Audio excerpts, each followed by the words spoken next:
Chartered accountancy കോഴ്സിൽ CA foundation ലെവലിൽ വരുന്നൊരു പേപ്പറാണ് പേപ്പർ 3 ക്വാണ്ടിറ്റേറ്റീവ് ആപ്റ്റിറ്റ്യൂഡ്. പക്ഷേ കൊമേഴ്സ് ബാക്ക്ഗ്രൗണ്ടിൽ നിന്ന് വരുന്ന സ്റ്റുഡൻസാണ് നമുക്ക് ഈ കോഴ്സിൽ മെജോറിറ്റി ആയിട്ട് ആളുകൾ വരുന്നത്. അപ്പോൾ ഇത് കൊമേഴ്സുകാർക്കുള്ളൊരു കോഴ്സ് അല്ലേ, അല്ലെങ്കിൽ കൊമേഴ്സ് ബാക്ക്ഗ്രൗണ്ടിൽ നിന്ന് വരുന്ന സ്റ്റുഡൻസിനുള്ളൊരു കോഴ്സ് അല്ലേ എന്നുള്ളൊരു ക്വസ്റ്റ്യൻ ആദ്യം അഡ്രസ്സ് ചെയ്യാം. ഇത് കൊമേഴ്സ് ബാക്ക്ഗ്രൗണ്ട് എന്നല്ല, ഇത് കൊമേഴ്സ്, ഹ്യൂമാനിറ്റീസ്, സയൻസ് ഏത് ബാക്ക്ഗ്രൗണ്ടിൽ നിന്ന് സ്റ്റുഡൻസിനും ഒരേപോലെ ചെയ്യാൻ പറ്റുന്ന ഒരു കോഴ്സാണ് ചാർട്ടേഡ് അക്കൗണ്ടൻസി എന്നുള്ളത്. ഇതിൽ മാത്സിൻ്റെ റോള് പറഞ്ഞു കഴിഞ്ഞാൽ മാത്തമാറ്റിക്കൽ സ്കില്ല് ഉണ്ടോ എന്ന് ടെസ്റ്റ് ചെയ്യുന്ന രീതിയിലാണ് ഇതിൻ്റെ സിലബസിൻ്റെ സ്ട്രക്ചർ ഉള്ളത്. പ്യുവർ മാത്സ് ആയിട്ടുള്ള ടോപ്പിക്സ് ഉണ്ട്, പക്ഷേ പ്യുവർ മാത്സ് മാത്രമല്ല, അതിൽ മാത്സ് വരുന്നുണ്ട്, ലോജിക്കൽ റീസണിങ് വരുന്നുണ്ട്, സ്റ്റാറ്റിസ്റ്റിക്സ് വരുന്നുണ്ട്. അപ്പോൾ ഇങ്ങനെ 3 സെഗ്മെൻ്റായിട്ട് 3 സെക്ഷനായിട്ട് 100 മാർക്സിൻ്റെ പേപ്പറാണ് വരിക. അതിൽ മാത്സിന് അറൗണ്ട് 40 മാർക്സ് വെയിറ്റേജും ബാക്കി സ്റ്റാറ്റിക് റീസണിങ്ങിന് 60% വെയിറ്റേജ് ഉണ്ട്. അപ്പോൾ പ്യുവർ മാത്സിൻ്റെ വെയിറ്റേജ് ആക്ച്വലി ഇതിൽ കുറവാണ്.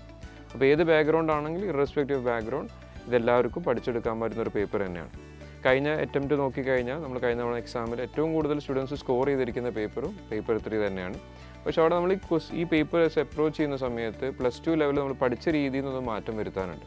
+2 ലെവലിൽ നമ്മൾ എക്സാം ഓറിയൻറ്റഡ് ആയിട്ട് എക്സാമിനോട് അടുപ്പിച്ച് മാത്രം ഇരുന്ന് പഠിച്ചിട്ട് സ്കോർ ചെയ്ത് ഒരുപാട് ആളുകളുണ്ടാവും. പക്ഷേ നമ്മുടെ പേപ്പറിൽ ഇതൊരു കോമ്പറ്റേറ്റീവ് എക്സാം ആയതുകൊണ്ട് തന്നെ നമ്മൾ പ്രിപ്പറേഷൻ തുടക്കം മുതലേ നമ്മൾ ഫോക്കസ് ചെയ്ത് പോകണം.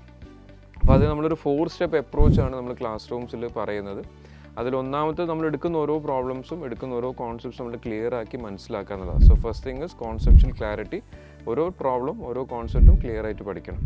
രണ്ടാമത്തെ കാര്യം നമ്മൾ വർക്കൗട്ട് ചെയ്യണം. ഇപ്പോൾ ഞാനൊരു പ്രോബ്ലം ക്ലാസ്സിൽ വർക്കൗട്ട് ചെയ്ത് കഴിഞ്ഞാൽ, ഫാക്കൽറ്റി ഒരു പ്രോബ്ലം വർക്കൗട്ട് ചെയ്ത് കഴിഞ്ഞാൽ സ്റ്റുഡൻസ് അത് സ്വന്തമായിട്ട് വർക്കൗട്ട് ചെയ്യണം. ഇത് നമ്മൾ ക്ലാസ് റൂംസിൽ നമ്മൾ അതിനുള്ള ടൈം ആക്ച്വലി കൊടുക്കുന്നുണ്ട്. ഓരോ പ്രോബ്ലംസ് സ്റ്റുഡൻസ് ചെയ്ത് നോക്കണം. അപ്പോൾ ഡു ഇറ്റ് യുവർസെൽഫ് എന്നുള്ളതാണ് നമ്മൾ രണ്ടാമത് ചെയ്യുന്നത്. മൂന്നാമത്തെ കാര്യം, ഇതൊരു സ്കിൽ ബേസ്ഡ് പേപ്പർ ആയതുകൊണ്ട് തന്നെ നമ്മൾ വീണ്ടും ചെയ്താൽ മാത്രമേ നമുക്ക് സ്കില്ല് ബിൽഡായിട്ട് വരുള്ളൂ.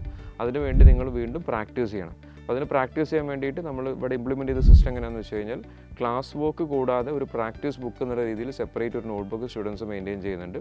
അപ്പോൾ അതിലൂടെ നിങ്ങൾ എടുക്കുന്ന പ്രോബ്ലംസ് എല്ലാം വീണ്ടും ഒരു തവണ വർക്കൗട്ട് ചെയ്യുന്നു. And the fourth thing is, നമ്മൾ എത്ര പഠിച്ചാലും എത്ര നമ്മൾ സീരിയസ് ആയിട്ട് മനസ്സിലാക്കി ചെയ്ത് പഠിച്ചാലും എന്ത് കാര്യം നമ്മൾ പഠിച്ചാലും കുറച്ച് കാലം കഴിയുമ്പോൾ ബൈ ഡിഫോൾട്ട് മറന്നു പോകും. അത് ഹ്യൂമൻ ബ്രെയിൻ സ്ട്രക്ചർ എങ്ങനെയാണ്, നമ്മൾ എന്ത് പഠിച്ചാലും കുറച്ച് കാലം കഴിയുമ്പോൾ ഓട്ടോമാറ്റിക്കായിട്ട് മറന്നു പോകും. അപ്പോൾ മറന്നു പോകാതിരിക്കാൻ വേണ്ടി നമ്മൾ എന്ത് ചെയ്യണം? റിവിഷൻ റെഗുലറായിട്ട് ചെയ്യണം.